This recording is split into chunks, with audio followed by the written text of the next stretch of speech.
जय हिंद दोस्तों, उम्मीद करता हूं कि आप सब लोग बेहतर होंगे। स्वागत है एक बार फिर से आप सभी का एससीएस एकेडमी के यूट्यूब चैनल पर। दोस्तों, इस क्लास में हम लोग डिस्कस करते हैं एमपीपीएससी प्रीलिम्स के सिलेबस के यूनिट नंबर 10 में दिए गए विभिन्न संस्थानों के बारे में। ये ऐसा यूनिट है दोस्तों, यूनिट नंबर 10, जिससे कम से कम 10 से 12 प्रश्न आपको एग्जाम में जरूर देखने को मिलते हैं। इसलिए हम इस पे मेन फोकस करके इसको डिस्कस कर रहे हैं। और आज ही हमारी यूनिट नंबर 10 पर लगातार 12वीं क्लास है।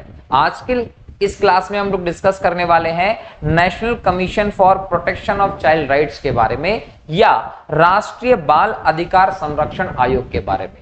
हम देखते हैं अक्सर कि हमारे देश में बच्चों के अधिकारों को लेकर हमेशा समझौता हो जाता है। हम जगह जगह पर देखते हैं कि बच्चों के जो अधिकार हैं उन अधिकारों को हमेशा हनन करते देखा गया है, शोषण करते देखा गया है। और कहीं ना कहीं इन सब चीजों के कारण जो उनकी शिक्षा और भारत में जो उनके भविष्य की व्यवस्था है उसको लेकर हमेशा समस्या रही है। तो उस समस्या से निजात पाने के लिए, बच्चों के उन अधिकारों के संरक्षण के लिए आखिरकार भारत की सरकार ने कदम उठाया। और इसी संदर्भ में हम देखें तो कहीं ना कहीं ये NCPCR ये आयोग जो है वो स्थापित किया गया। और आज के इस लेक्चर में इससे संबंधित सभी मुद्दों को देखेंगे ताकि एग्जाम में आपका एक भी क्वेश्चन इससे संबंधित छूटे। क्लियर? तो चलिए शुरू करते हैं आज के इस लेक्चर को, जिसमें आज का आपका पहला प्रश्न है, राष्ट्रीय बाल अधिकार संरक्षण आयोग का गठन कब किया गया? दोस्तों याद रखिए, 5 मार्च 2007 को राष्ट्रीय बाल अधिकार संरक्षण आयोग का गठन किया गया था। कब किया गया था? तो 5 मार्च 2007 को राष्ट्रीय बाल अधिकार संरक्षण आयोग का गठन किया गया था। और ये जो आयोग है दोस्तों, ये याद रखिएगा, एक सांविधिक संस्था के तौर पर स्थापित किया गया है। पिछले कई लेक्चर में मैंने बताया कि सांविधिक संस्था क्या है। संसद एक कानून बनाती है और कानून बनाकर जब किसी संस्था की स्थापना करती है कानूनन रूप से, उसे हम एक सांविधिक संस्था के तौर पर जानते हैं। भारत सरकार ने राष्ट्रीय बाल अधिकार संरक्षण आयोग को स्थापित करने के लिए 2005 में एक्ट बनाया था। इस एक्ट का नाम था बाल अधिकार संरक्षण अधिनियम। तो अगर एग्जाम में पूछा जाए दोस्तों आप लोगों से कि बाल अधिकार संरक्षण अधिनियम, ये अधिनियम जो है ये कब लाए गए थे? तो 2005 में लाए थे। और इसी अधिनियम के तहत हम देखें तो राष्ट्रीय बाल अधिकार संरक्षण आयोग का गठन किया गया था। याद रखिएगा, इस अधिनियम में कई धाराएं हैं और इसकी धारा नंबर 3 के तहत ही ये आयोग गठित किया गया। तो अगर एग्जाम में आप लोगों से क्वेश्चन पूछ ले कि बाल अधिकार संरक्षण अधिनियम 2005 किस धारा के तहत राष्ट्रीय बाल अधिकार संरक्षण आयोग का गठन किया गया, तो ध्यान रखेंगे धारा 3 के तहत किया गया। कब किया गया? 5 मार्च 2007 को किया गया। इसका मुख्यालय कहां है? तो आप लोग बताएंगे कि इसका मुख्यालय दोस्तों नई दिल्ली में है। याद रख लीजिएगा, राष्ट्रीय बाल अधिकार संरक्षण आयोग का मुख्यालय नई दिल्ली में है। अब ये भी समझिए कि बाल अधिकार संरक्षण के लिए ये हमारे राष्ट्रीय स्तर की पहल है, लेकिन ये पहल ऐसा नहीं है कि पहली बार देखी गई हो। हमें इससे संबंधित पहल अंतर्राष्ट्रीय स्तर पर भी देखी गई और भारत ने इसका पूरी तरीके से समर्थन भी किया था।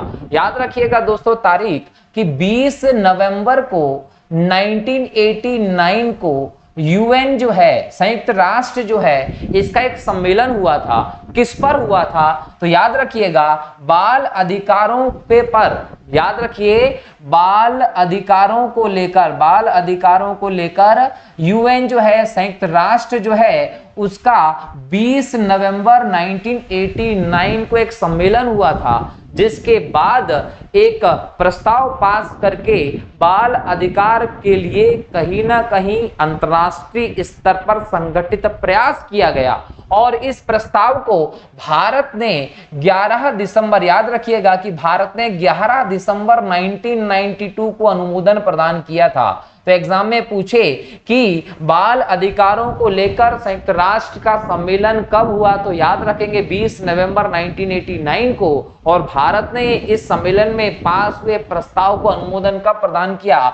11 दिसंबर 1992 को। और इस अनुमोदन के बाद ही कहीं ना कहीं भारत में बाल अधिकारों के संरक्षण को लेकर एक जिम्मेदारी आई, धीरे धीरे सरकार ने इसके तरफ प्रयास करना शुरू किए। हालांकि समय लंबा हुआ, बाल अधिकार संरक्षण अधिनियम आने में कई लंबा समय बीत गया और 2005 में यह अधिनियम आया, लेकिन इस अधिनियम के आने के 2 साल के बाद ही दिल्ली में 5 मार्च 2007 को बाल अधिकार संरक्षण आयोग का गठन भी किया गया। अब ये समय एक और चीज याद रखना है कि बाल जो है, बच्चे जो है, उसमें किसको शामिल किया गया है। तो यह ध्यान रखना है कि यूएन का जो प्रस्ताव था उसके अनुसार 18 वर्ष, याद रखना है ये आपको, 18 वर्ष से जो भी कम उम्र का होगा उसे बच्चे की आयु या बच्चों की श्रेणी में रखा गया है। तो बच्चों की श्रेणी में किसे रखा गया है? जिसकी आयु 18 वर्ष से कम होती है। ये आप लोगों को ध्यान रखना है। ये जो आयोग बनाया गया था, राष्ट्रीय बाल अधिकार संरक्षण आयोग, दोस्तों ये ध्यान रखिएगा, एक बहुसदस्यीय आयोग है। बहुसदस्यीय आयोग का मतलब क्या होता है? यह ध्यान रखना है, बहुसदस्यीय आयोग का मतलब है इसमें कई सदस्य होते हैं, यह ध्यान रखना है। और कई सदस्यों में यहां पर क्या आएगा? इसमें एक अध्यक्ष होता है प्लस यहां पर 6 अन्य सदस्य होते हैं और एक व्यवस्था होती है किसकी? सचिव की। तो इसमें एक सचिव होगा, एक अध्यक्ष होगा, 6 अन्य सदस्य होंगे और इन सभी की नियुक्ति का अधिकार जो होगा वो केंद्र सरकार का होगा। ध्यान रखिएगा, केंद्र सरकार का होगा जब हम राष्ट्रीय बाल अधिकार संरक्षण आयोग की बात करें। भारत जो है दोस्तों, उसमें संघात्मक व्यवस्था देखने को मिलती है। भारत जो है वो राज्यों का संघ है और ये जो राज्यों का संघ की व्यवस्था में देखने को मिलती है, इसमें राज्य जो है अपनी एक अलग इकाई के तौर पर आपको दिखाई पड़ते हैं। हालांकि इन्हें भारत संघ से अलग होने का अधिकार नहीं है, लेकिन ये भारत संघ के अंतर्गत अपनी एक अलग व्यवस्था के अंतर्गत चलते हैं। अब यहां समझना है आप लोगों को एक बात कि केंद्र स्तर पर राष्ट्रीय बाल संरक्षण आयोग है, तो राज्य स्तर पर राज्यों ने भी इस आयोग को स्थापित किया है। तो मध्य प्रदेश उन राज्यों में से जिसने अपने यहाँ पर राज्य बाल अधिकार संरक्षण आयोग बनाया हुआ है। तो अगर हम बात करें तो केंद्र स्तर पर जो आयोग है, राष्ट्रीय स्तर का जो आयोग है, वहां पर इन सभी सदस्यों की नियुक्ति करना हो, उनको पद से हटाना हो, उनकी सेवा शर्तों का निर्धारण करना हो, इन सब चीजों का निर्धारण कौन करता है?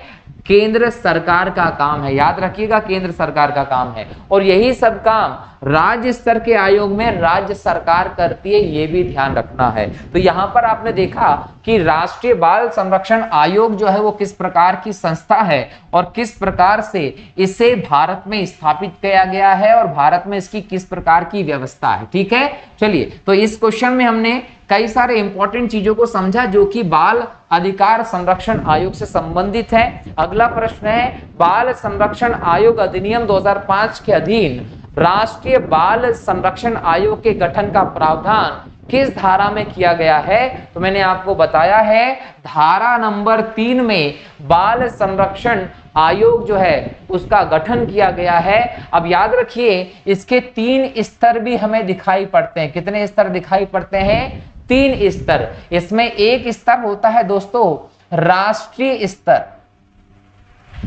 राष्ट्रीय स्तर पर राष्ट्रीय बाल अधिकार संरक्षण आयोग बनाया गया है। दूसरे स्तर पर देखेंगे राज्य स्तर। राज्य स्तर पर राज्य बाल अधिकार संरक्षण आयोग बनाया गया है। फिर तीसरा है जिला स्तर।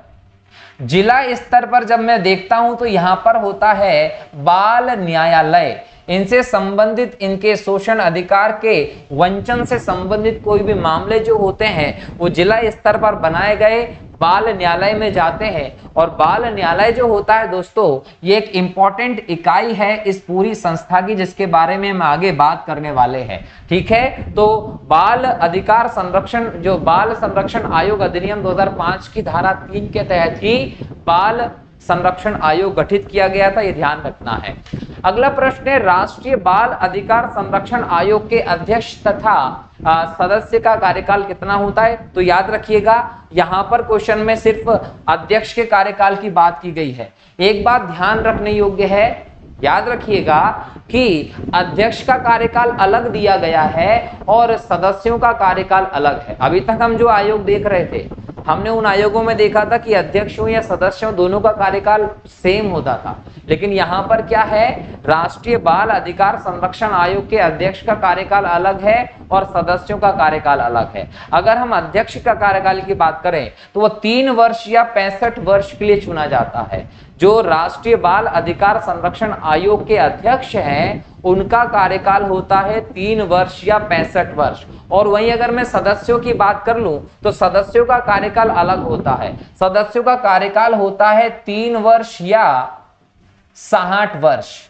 तो ये सदस्य के लिए कार्यकाल है और ये अध्यक्ष के लिए कार्यकाल है, याद रखेंगे। या तो 3 साल तक या 60 वर्ष की आयु तक आप इस पद पर रह सकते हैं। सदस्य 3 साल या 60 वर्ष तक रह सकते हैं और अध्यक्ष 3 वर्ष या 65 वर्ष की आयु तक रह सकते हैं। ये आप लोगों को ध्यान रखना है। और मैंने साथ ही ये कहा आप लोगों को कि इनकी जो नियुक्ति होती है वो नियुक्ति कौन करता है, केंद्र सरकार। केंद्र स्तर पर नियुक्ति केंद्र सरकार करती है, राज्य स्तर पर नियुक्ति राज्य सरकार करती है।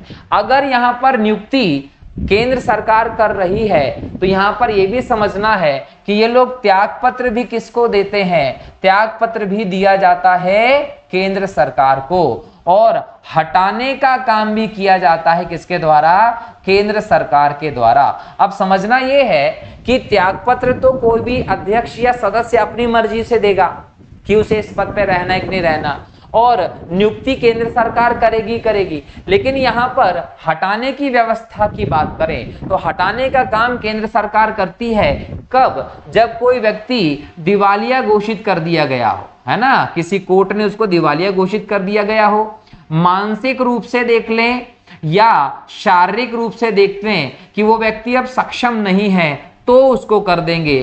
किसी लाभ के पद पर अगर वो आसीन हो जाता है तो उसको हटा दिया जाता है। इसके अलावा एक और इंपॉर्टेंट बात यह है कि अगर वो लगातार 3 बैठक में क्या है, अनुपस्थित रहता है बिना किसी सूचना के, 3 बैठक में अगर अनुपस्थित रहेगा कोई सदस्य अध्यक्ष तो उसे पद से हटा दिया जाता है। अनुपस्थित बिना सूचना के नहीं रहना चाहिए। अगर सूचना देकर आप जाते हैं तो कोई दिक्कत नहीं, लेकिन बिना सूचना के नहीं रह सकते। आप समझ लीजिए कि आपने किसी अध्यक्ष को 3 वर्ष तक के लिए चुना है और किसी सदस्य को भी 3 वर्ष तक के लिए चुना है। अब मान लीजिए कि आपने 3 वर्ष तक के लिए चुना है और कोई व्यक्ति जो होता है वो 1 वर्ष के बाद इस्तीफा दे देता है।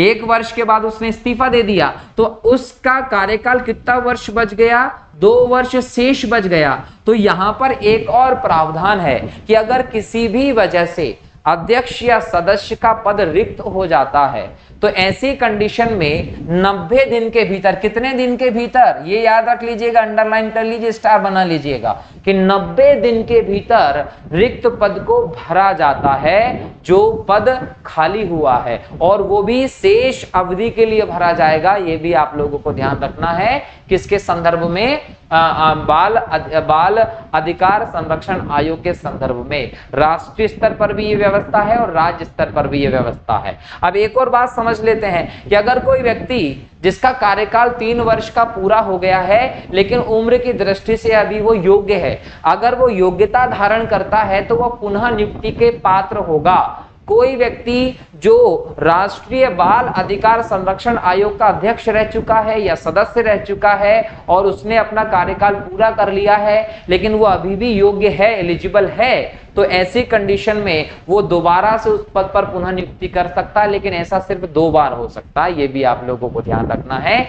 2 बार से ज्यादा नहीं हो सकता। तो यहाँ इस प्रश्न में आपने कार्यकाल को देखा कि कार्यकाल, सेवा शर्त, वेतन भत्ते आदि का निर्धारण केंद्र सरकार करती है और केंद्र सरकार ने 2005 के अधिनियम के तहत यह निर्धारित किया है कि अध्यक्ष 3 वर्ष या 65 वर्ष की आयु तक और सदस्य 3 वर्ष या 60 वर्ष की आयु तक अपने पद पर रहेंगे।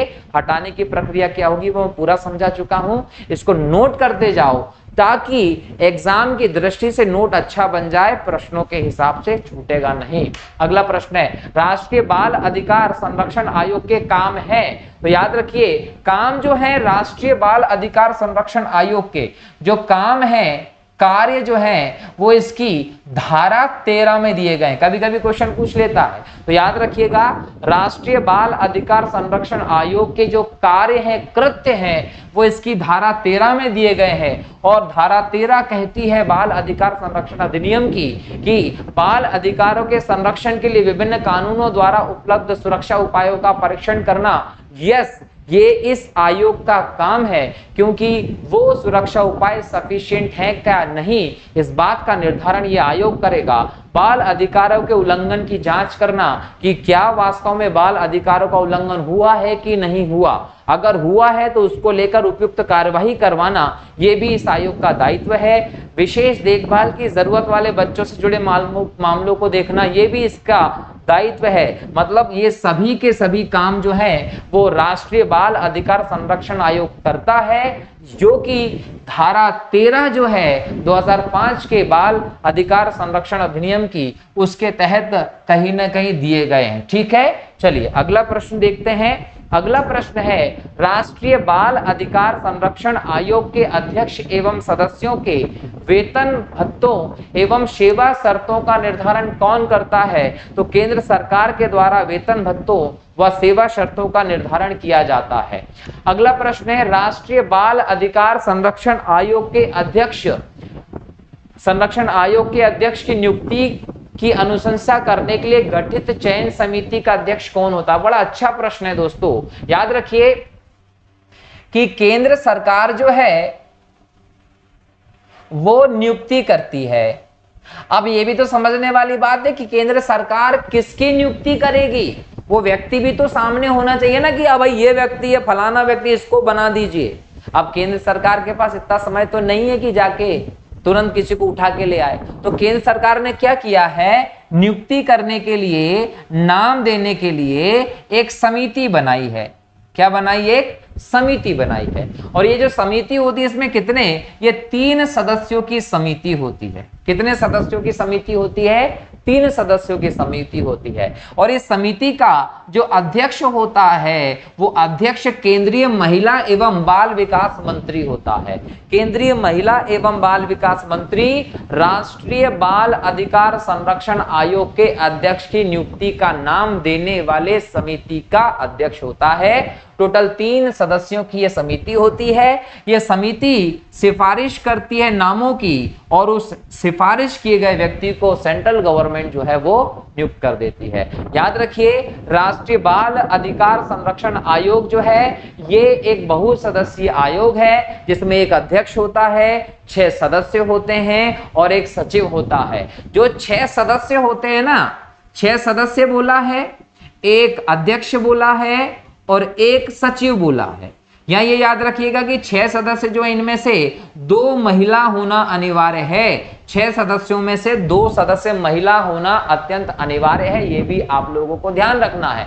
अच्छा, एक बात और याद रखिएगा कि ये जो अध्यक्ष और सदस्यों को चुना जाता है, अध्यक्ष की हम बात करें तो ये वो व्यक्ति होता है जिसने बच्चों के कल्याण के लिए, संवर्धन के लिए कोई उत्कृष्ट काम किया हो। अगर बच्चों के कल्याण के लिए, संवर्धन के लिए कोई उत्कृष्ट काम नहीं किया है तो उस व्यक्ति को अध्यक्ष नहीं बनाएंगे। अध्यक्ष बनाने के लिए बहुत जरूरी है कि आपने बच्चों के कल्याण के लिए, उनके संवर्धन, उनके बचाव के लिए, संरक्षण के लिए कोई ना कोई कभी ना कभी काम किया हो, ऐसे व्यक्ति को अध्यक्ष चुना जाएगा। दूसरा बात यह है कि श्रेष्ठता, योग्यता, सत्यनिष्ठा, प्रतिष्ठा, अनुभव, श्रेष्ठता, योग्यता, सत्यनिष्ठा, प्रतिष्ठा, अनुभव, इसके आधार पर चुनाव होता है किसका? सदस्यों का। तो सदस्यों का चुनाव इस आधार पर होगा, ये याद रखना है। और जो सचिव होता है केंद्र सरकार के द्वारा नियुक्त होता है, और प्रशासनिक स्तर का एक जो अनुभव व्यक्ति होगा उस व्यक्ति को सचिव के तौर पर नियुक्त किया जाता है केंद्र सरकार के द्वारा। ठीक है। अगला प्रश्न है, राष्ट्रीय बाल अधिकार संरक्षण आयोग के संबंध में कौन सा कथन असत्य है? कथन असत्य कौन सा है वो बताना है। क्या अध्यक्ष की पदावधि 3 वर्ष की होती है? यस, अध्यक्ष हो या सदस्य दोनों की पदावधि 3 वर्ष की होती है, लेकिन अध्यक्ष 65 साल तक हो सकता है और सदस्य 60 वर्ष तक हो सकते हैं। अध्यक्ष या सदस्य 2 पदावधियों से अधिक के लिए पद धारण नहीं कर सकते। बिल्कुल सही है। याद रखिए पुनः नियुक्ति हो सकती है, पुनः नियुक्ति हो सकती है, लेकिन कितनी बार आप एक पद पे रह सकते हैं? 2 बार ही रह सकते हैं। ठीक है, पुनः नियुक्ति संभव है लेकिन 2 बार से ज्यादा नहीं। अध्यक्ष एवं अन्य सदस्यों की आयु 65 वर्ष निर्धारित की गई है। अध्यक्ष की आयु 65 वर्ष है, अन्य सदस्यों की आयु 60 वर्ष है। आयोग के सदस्यों में कम से कम 2 महिलाएं होना जरूरी है। बिल्कुल, टोटल 6 सदस्य होते हैं, अन्य सदस्यों में इनमें से 2 महिलाएं होना जरूरी होता है। यहाँ देखिए तीसरा वाला जो है, इस कथन को अच्छे से देखना है। अध्यक्ष की आयु, अन्य सदस्यों की आयु 65 वर्ष, इसने दोनों के लिए 65 वर्ष दिया है, लेकिन हम जानते हैं अध्यक्ष के लिए 65 साल, अन्य सदस्य के लिए 60 साल। इसका मतलब अगर असत्य कथन छांटना है तो असत्य कथन आपका क्या हो जाएगा? सी। ये जो गलत बोलता है वो सी है, ये ध्यान रखना है। ठीक है, तो ये था आपका प्रश्न नंबर 7, जिसका उत्तर हमने बड़े ही आसानी से निकाल लिया है। अगला प्रश्न है, राष्ट्रीय बाल संरक्षण आयोग के अध्यक्ष या सदस्य के पद पर उनकी मृत्यु हो जाती है, त्याग पत्र दे देते हैं, या किसी भी अन्य कारण से आकस्मिक रिक्ति हो जाती है। आकस्मिक रिक्ति हो जाती है तो ऐसी स्थिति में कितने दिन के अंदर रिक्त पद को भरना पड़ेगा? अगर रिक्त पद हो गया है तो 90 दिन के भीतर उसको भरना जरूरी है। अगला प्रश्न है, राष्ट्रीय बाल संरक्षण आयोग अपनी वार्षिक रिपोर्ट कैसे प्रस्तुत करता है? अगर राष्ट्रीय स्तर का आयोग है, केंद्र सरकार को देगा, राज्य स्तर का आयोग है, राज्य सरकार को देगा। अगर केंद्र सरकार को दिया है, बाद में वो संसद में रखा जाएगा, राज्य सरकार को दिया है, राज्य के विधानमंडल में रखा जाएगा। राष्ट्रीय बाल संरक्षण आयोग के लेखाओं की संपरीक्षा कौन करता है? तो याद रखिए, लेखाओं की संपरीक्षा करता नियंत्रक एवं महालेखा परीक्षक, जिसके बारे में आपको बता चुका हूं। अगला प्रश्न है, राष्ट्रीय बाल अधिकार संरक्षण आयोग के संदर्भ में निम्न कथनों पर विचार कीजिए। कथन नंबर 1 है, यह सांविधिक संस्था, बिल्कुल सही है, सांविधिक संस्था है, क्योंकि एक्ट आया था 2005 में, उसकी धारा नंबर 3 के तहत यह बनाया गया है। इसका मतलब एक सांविधिक संस्था है। इसका गठन बाल अधिकार संरक्षण आयोग अधिनियम 2005 के तहत किया गया, बिल्कुल सही है। यह महिला और बाल विकास मंत्रालय के तत्वाधान में काम करता, बिल्कुल सही। इसकी जो नोडल एजेंसी है वो महिला एवं बाल विकास मंत्रालय, जिसकी वर्तमान में मंत्री जो है केंद्रीय स्तर पर वो है स्मृति ईरानी जी। ठीक है, तो आपके 1 और 2 दोनों कथन सही हो जाते हैं, ये ध्यान रखिएगा। ठीक है, चलिए आगे बढ़े। अगला प्रश्न देखते हैं, राष्ट्रीय बाल अधिकार संरक्षण आयोग अधिनियम 2005 की स्थापना का उद्देश्य क्या है? बताना है। देखिए, 6 से 14 वर्ष की उम्र तक के बच्चों के अधिकारों में समानता, बिल्कुल संविधान भी कहता है अनुच्छेद नंबर 21 के अनुसार कि इस प्रकार की व्यवस्था होनी चाहिए। मुक्त एवं अनिवार्य शिक्षा मिल रही कि नहीं मिल रही ये भी देखता है। बाल मजदूरी पर रोक करना, इस बात पर भी निगरानी करता है, मतलब उपयुक्त सभी घटनाओं को देखता है राष्ट्रीय बाल अधिकार संरक्षण आयोग अधिनियम के अंतर्गत। राष्ट्रीय बाल अधिकार संरक्षण आयोग की प्रथम अध्यक्ष कौन थी? याद रखिएगा कि शांता सिन्हा जो थी वो 2007 से 2010 तक शांता सिन्हा जो है वो बाल अधिकार संरक्षण अधिनियम के प्रथम अध्यक्ष थी। ठीक है, चलिए अगला प्रश्न देखते हैं। राष्ट्रीय बाल अधिकार संरक्षण आयोग के वर्तमान अध्यक्ष कौन है? तो याद रखेंगे प्रियांक कानून को इसके वर्तमान अध्यक्ष है, जो 2018 से लगातार बने हुए हैं।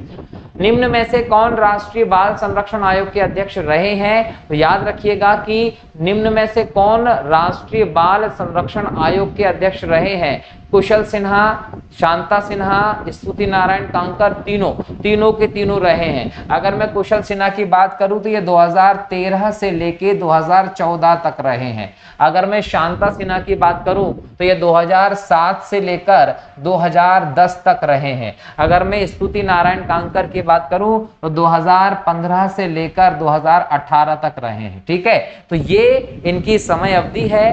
तीनों की तीनों अलग अलग समय में बाल अधिकार संरक्षण आयोग के अध्यक्ष रहे हैं। ठीक है, अगला प्रश्न है, मध्य प्रदेश राज्य बाल अधिकार संरक्षण आयोग का मुख्यालय कहाँ है? भोपाल में है, ये भी आप लोगों को ध्यान रखना है। और राष्ट्रीय कहाँ है? नई दिल्ली में है। अगला प्रश्न है, राज्य बाल अधिकार संरक्षण आयोग अपनी वार्षिक रिपोर्ट किसे देता है? राज्य सरकार को देता है, जिसे विधानमंडल में रखा जाता है राज्य के। अगला प्रश्न है, मध्य प्रदेश राज्य बाल अधिकार संरक्षण आयोग किस वर्ष स्थापित हुआ था? तो याद रखेंगे 2007 में स्थापित हुआ था, और इसके लिए 2005 में कानून आया था। और कहीं ना कहीं ये जो एक्ट था इसकी धारा नंबर 17 में, धारा नंबर 17 जो है इसके तहत 2007 में मध्य प्रदेश राज्य बाल अधिकार संरक्षण आयोग बनाया गया, जिसमें एक अध्यक्ष होता है, 6 अन्य सदस्य होते हैं और एक सचिव होता है। और जो 6 अध्यक्ष हैं इनमें 2 क्या होते हैं, महिला सदस्य अनिवार्य होती हैं।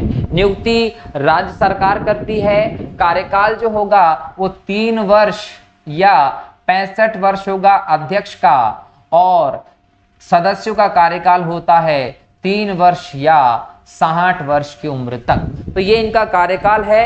जब पद से हटाने की बात करेंगे तो राज्य सरकार पद से हटाती है, राज्य सरकार को इस्तीफा देते हैं। ठीक है, चलिए आगे बढ़ते हैं।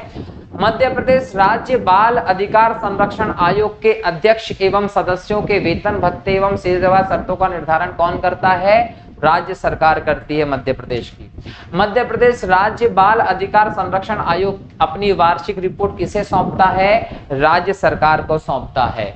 मध्य प्रदेश राज्य बाल अधिकार संरक्षण आयोग के अध्यक्ष की नियुक्ति की अनुशंसा के लिए गठित चयन समिति का अध्यक्ष कौन होता है, तो याद रखिएगा महिला एवं बाल विकास मंत्री राज्य सरकार की जो होती हैं वो मध्य प्रदेश के या राज्य के बाल अधिकार संरक्षण आयोग जो होता है उसमें किसके सदस्यों को चुना जाएगा, उस समिति की अध्यक्ष होती है। 3 सदस्यीय समिति होती है, ये भी आप लोगों को ध्यान रखना है। और ये समिति मिलकर जो नाम देती है उसी नाम को लोग को राज्य सरकार आयोग के अध्यक्ष के तौर पर या सदस्य के तौर पर अपॉइंट करती है।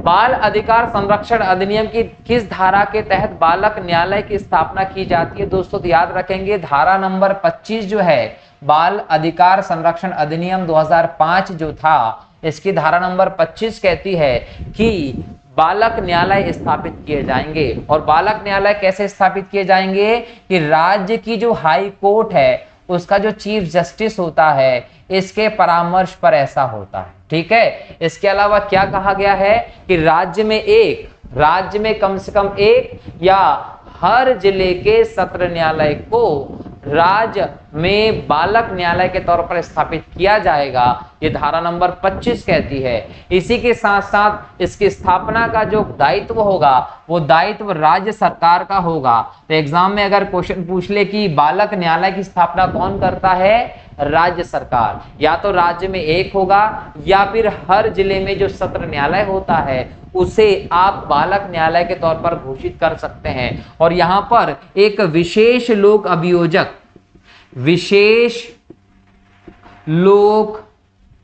अभियोजक के तौर पर एक व्यक्ति को भी राज्य सरकार नियुक्त करती है ताकि वो लोगों के लिए काम कर सके। और ऐसे व्यक्ति को कम से कम 7 वर्ष का वकालत का अनुभव भी होना चाहिए। जैसे 7 वर्ष का वकालत का अनुभव होगा उसे पब्लिक प्रोसिक्यूटर के तौर पर राज्य सरकार नियुक्त करती है ताकि वो काम कर सके।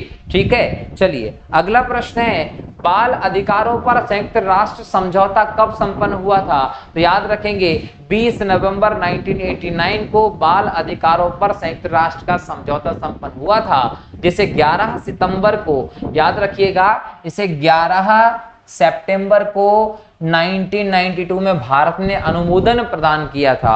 और इसी के आलोक में भारत में बाद में हम बोल सकते हैं कि बाल अधिकार संरक्षण आयोग बनाया गया। राष्ट्रीय बाल अधिकार संरक्षण आयोग का कार्यालय कहाँ है, नई दिल्ली में है।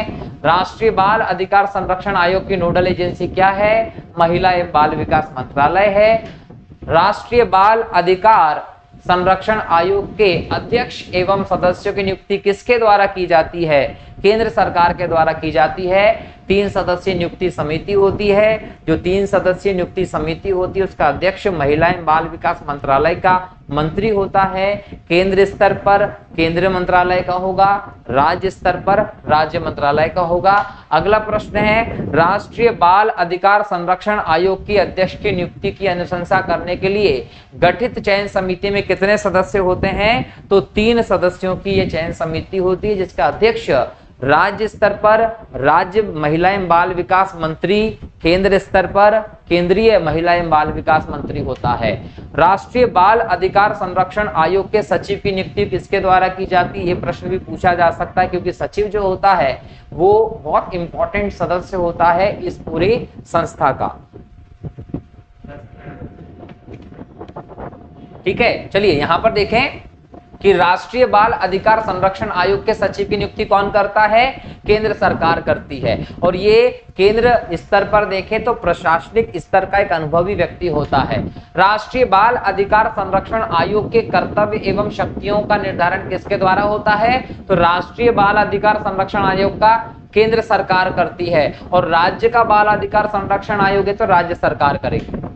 राष्ट्रीय बाल अधिकार संरक्षण आयोग के सदस्य, सचिव एवं अन्य अधिकारी व कर्मचारियों के वेतन भत्ते व सेवा शर्तों का निर्धारण कौन करता है, तो राष्ट्रीय स्तर पर अगर है तो केंद्र सरकार करेगी, राज्य स्तर पर अगर है तो राज्य सरकार करती है।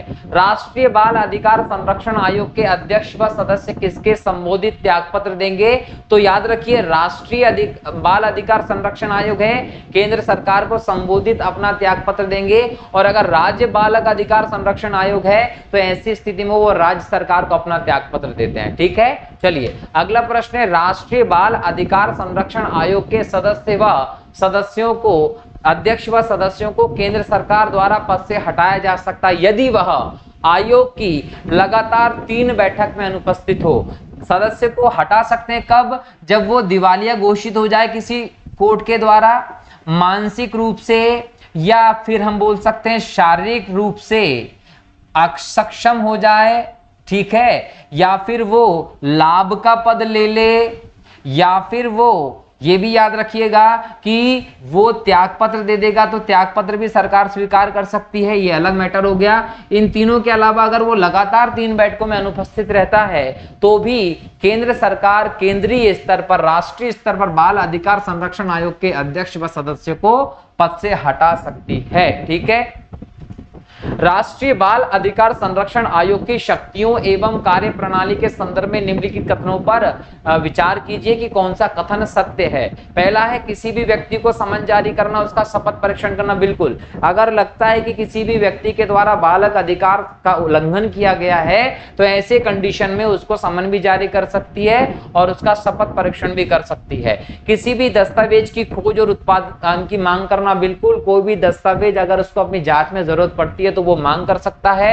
शपथ पत्रों पर साक्ष्य प्राप्त करना, ये भी कर सकता है। मतलब कि राष्ट्रीय बाल अधिकार संरक्षण आयोग की शक्तियों में, कार्य प्रणालियों में ये सभी के सभी शामिल हैं। उपरोक्त सभी आपका उत्तर होगा। अगला प्रश्न है, मध्य प्रदेश राज्य बाल अधिकार संरक्षण आयोग के अध्यक्ष एवं सदस्य किसे संबोधित कर अपना त्यागपत्र देते हैं, तो त्यागपत्र देते हैं राज्य सरकार को।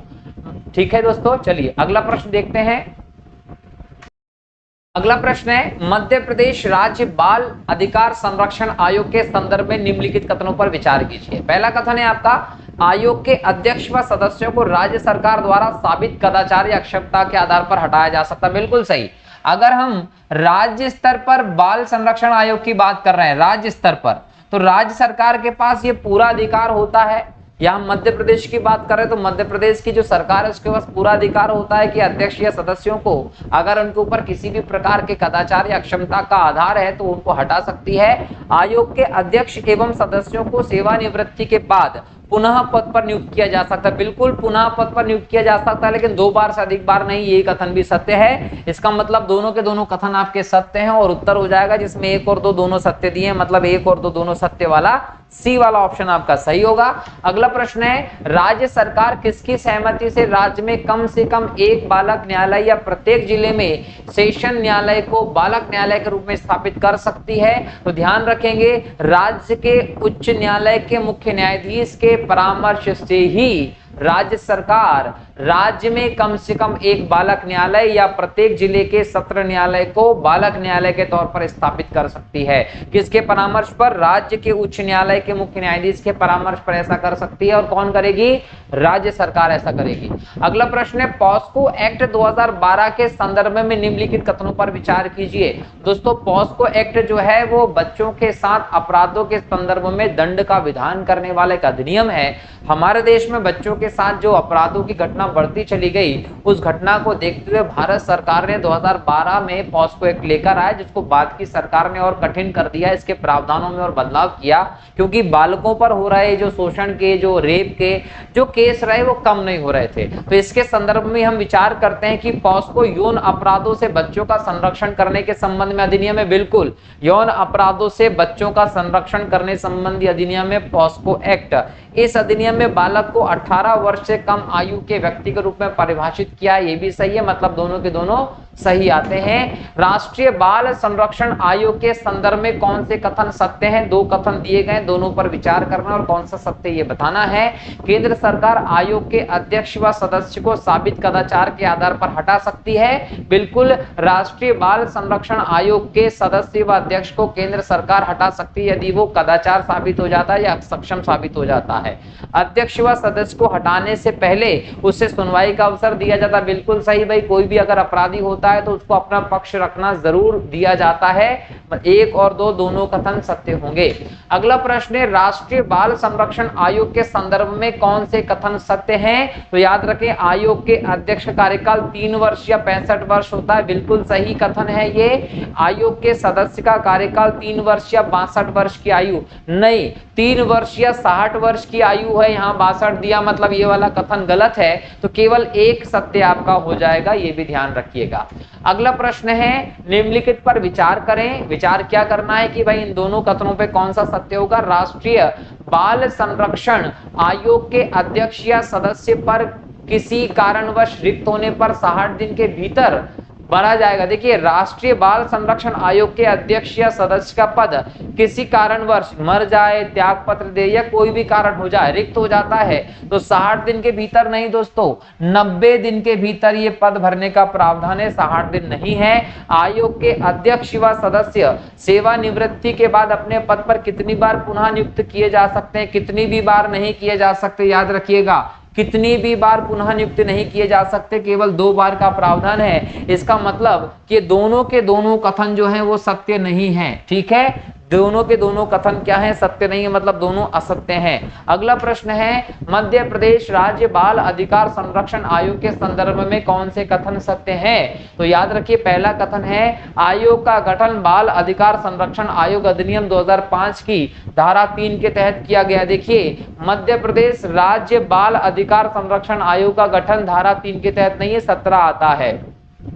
यह एक सांविधिक निकाय है जिसकी स्थापना 2007 में हुई थी, तो याद रखिएगा, सांविधिक निकाय जिसकी स्थापना 2007 में हुई थी। कथन नंबर 2 सही है, तो केवल 2 सही है, पहला वाला कथन गलत है, ठीक है। अगला प्रश्न है, राष्ट्रीय बाल संरक्षण आयोग के अध्यक्ष या सदस्य का पद किसी कारणवश रिक्त हो जाने पर 60 दिन के भीतर भरा जाएगा? नहीं, 90 दिन के भीतर भरा जाएगा।